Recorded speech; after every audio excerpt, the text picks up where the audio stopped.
You ever get that feeling you're running on a treadmill, but you can't see it? Like you're stuck in a system that's just hardwired for striving, for wanting, and let's be honest, for suffering. Well, today we're diving into the mind of Arthur Schopenhauer, a philosopher who didn't just diagnose this misery matrix of the modern world, he actually offered a surprising key to unlock it. So here's our game plan. First, we're going to face Schopenhauer's pretty bleak diagnosis of the world head on. Then, we'll uncover this invisible tyrant he called the will. After that, we're going to tear down the whole myth of progress. And finally, we get to the good part, his radical solution for how art can be a path to redemption and give us a genuine moment of peace. All right, let's jump right in with Schopenhauer's main critique. And you gotta forget any image you have of a philosopher sitting in some ivory tower. This was a guy who's looking at the dawn of the modern world. You know, the Industrial Revolution, this whole idea of progress, and he was just deeply, deeply unimpressed. And believe me, this guy did not pull any punches. This quote, it's pure Schopenhauer. See, at the time, his contemporary, Hegel, was this intellectual superstar, selling everyone on this grand story of rational progress. And Schopenhauer just saw it as complete nonsense, a philosophy built on, as he put it, 3/4 cash and 1/4 crazy notions. Ouch. But his beef wasn't just with other academics. No, he was taking aim at the entire modern worldview. This obsession with material gain, with scientific progress, he thought it was completely hollowing out humanity. He saw society just bowing down to what he called crass materialism.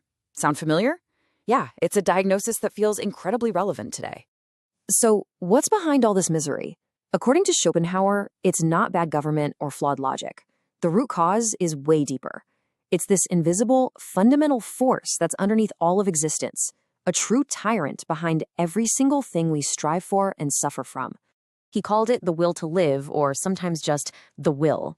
And this right here is his big idea. The best way to think about it is like the universe's source code. It's this relentless, blind, totally irrational drive that exists in everything. I mean, everything, from a plant stretching toward the sun to our own deepest desires. The will has only one goal: to keep going, to perpetuate itself over and over. And here's the real kicker. The will isn't something we control. It works unconsciously, pushing us around through our most primal urges, like the drive to reproduce. And this is the part that really stings. Our brilliant, rational intellect, the thing we're so proud of, it's not in charge, not even close. It's just a servant, a clever tool that executes the blind commands of its true master, the will. So, if our intellect is basically just a puppet, then what does that say about all of humanity's greatest achievements? You know, things like reason and historical progress. Well, for Schopenhauer, they're not our salvation. They're actually just more complicated parts of the trap. And this is where the clash is just so clear. You've got thinkers like Hegel, who saw history as a rational story, a straight line of progress heading towards some amazing purpose. And then you have Schopenhauer, who saw history as a wheel. For him, it was just the same miserable patterns: war, greed, suffering, repeating over and over, endlessly, with absolutely no point to it all. This quote just nails it. Our reason, the great engine of the Enlightenment that was supposed to set us free, is actually in bondage. It's a slave to the primal demands of the will. So we think we're making all these rational, logical choices, but according to Schopenhauer, we're really just inventing clever justifications to serve a blind, relentless master. Okay, so I know it's a pretty bleak picture, right? We're basically puppets of a blind force, and our own minds are the ones holding the strings. But, and this is a big but, Schopenhauer doesn't just leave us in despair. He offers an escape hatch, a really unique and surprising path to freedom. So the big question is there any way out? Can we ever actually break this relentless cycle of wanting something, getting it, and then immediately wanting something new?